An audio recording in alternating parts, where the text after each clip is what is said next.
జ్ఞానం కావాలా, ర్యాంక్ కావాలా? మార్కులు మూర్ఖులకు కూడా వస్తాయి, జ్ఞానం కష్టపడిన వాడికి వస్తుంది ఖచ్చితంగా. మార్కులు రావడం గొప్ప ఏంటండి?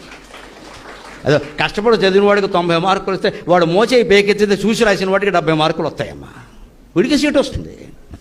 జ్ఞానం కోసం ప్రయత్నం చేయండి, అందుకని సుఖార్థినక అలా ఉండాలి. అంటే మళ్ళీ చాణక్యుడు చెబుతున్నాడు, 8 విషయాలు వదిలేయాలి. విద్యార్థి దశ దాటే వరకు వీటి జోలికి మనం వెళ్ళకూడదు. ఏమిటా 8 విషయాలు?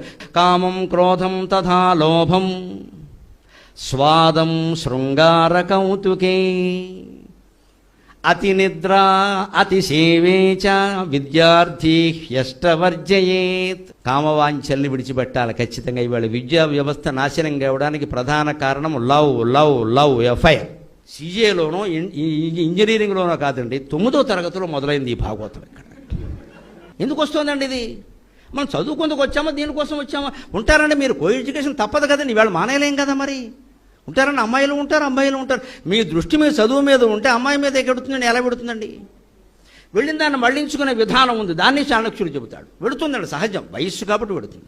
ఆ మొట్టమొదటి ఆలోచన ఎప్పుడు అమ్మాయి గురించో అబ్బాయి గురించో మన మనస్సులో ఏర్పడిందో అక్కడే దాన్ని తుంచేయాలి.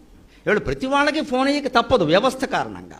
అలాగని మిమ్మల్ని ఎవరో మేము నియంత్రించడం. ఏం చేయమంటారు చెప్పండి, మీరే చెప్పండి, మీరు ఆలోచించండి. మీరు ఈ స్థానంలో ఉంటే ఆయన స్థానంలో ఏం చేయాలో ఆలోచించండి. అంటే ఇప్పుడు సెల్ఫ్ కంట్రోల్ తప్ప వేరే మార్గం ఉందా? అందుకని కామం, క్రోధం, అలాగే కోపానికి, ఆవేశానికి లోనవడం. ఇందాక చెప్పుకోండి. లోభం, నీకు రావాలి అనుకుంటే లోభం కాదండి, నాకే రావాలి ఇంకెవరికి రావద్దు అనుకుంటేనే లోభం. అంటే ఈ కామం, క్రోధం, లోభం. ఇంకోటి చెబుతున్నాడు, అవి పోవాలంటే ఏం చేయాలి? ఊరికే పోవండి. కామం, క్రోధం, లోభం ఎక్కడ? మనస్సులో ఉంటాయి, శరీరంలో ఉండవు. కోరిక ఎప్పుడు శరీరంలో, తొడలోనూ మెడలోనూ ఏ కోరిక ఉండదండి, మనస్సులో ఉంటుంది. కోపమైనా మనస్సులో ఉంటుంది, లోభమైనా మనస్సులో ఉంటుంది. దానికి ఏం మందులో కూడా చెబుతున్నాడు చాణక్యుడు. అంటే అటువంటి వాడు. దానికి మందేయండి. ఎలాగో తెలుసా? స్వాదం. రుచిని గురించి పట్టించుకోవడం మానేయండి, ఏం పెడితే తినండి. చాలా కష్టంగానే ఉంటుంది ఈ మాట, చాణక్యుడు చెప్పాడు కాబట్టి నేను చెబుతున్నాను, కానీ తప్పదు.